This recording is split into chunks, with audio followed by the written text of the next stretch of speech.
महत्वाची बातमी, गोंड गोवारी आदिवासी समाज आज नागपूरमध्ये धडकणार आहे। 9 दिवसांपासून गोंड गोवारी आदिवासी समाजामधील तरुणांचं उपोषण सुरू आहे। सरकार उपोषणाची दखल घेत नसल्यानं समाज नागपूरमध्ये येणार आहे। आज आदिवासी गोवारी समाजाचा मोर्चा आहे। रास्ता रोकोचाही इशारा देण्यात आलाय। गोंड गोवारी समाजाला एसटी प्रवर्गाचा लाभ देण्याची मागणी करण्यात आली आहे। गजानन उमाटे आमचे प्रतिनिधी या संदर्भातली अधिक माहिती देतील। गजानन, नक्कीच गोंड गोवारी समाजाचं नागपुरातील संविधान चौकात आमरण उपोषण सुरू आहे। आमरण उपोषणाला 9 दिवस झालेले आहे।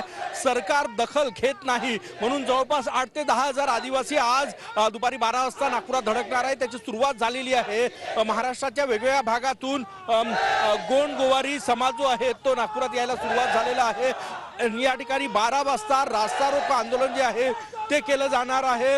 सगळ्यात महत्त्वाचं म्हणजे गोंड गोवारी समाजाला अनुसूचित जमातीचे सर्व लाभ मिळावे एकमेव मागणीसाठी या समाजाचे 3 तरुण उपोषणाला बसलेले आहे। किशोर चौधरी, सचिन चसाने आणि चंदन पोहरे आणि त्याच्या समर्थनार्थ हे आंदोलन जे आहे ते सुरू आहे। यांच्या आमरण उपोषणाचा आजचा 10वा दिवस आहे। 9 दिवस झालेले आहे आणि त्यामुळे सरकार दखल घेत नसल्यामुळे आता हा आदिवासी गोंड गोवारी समाज जो आहे तो या ठिकाणी आज उपोषण स्थळी येऊन आंदोलन करणार आहे। चक्का जाम आंदोलन करणार आहे आणि त्यामुळेच या सगळ्या पार्श्वभूमीवर या ठिकाणी पोलीस सुद्धा यायला सुरुवात झालेले आहेत।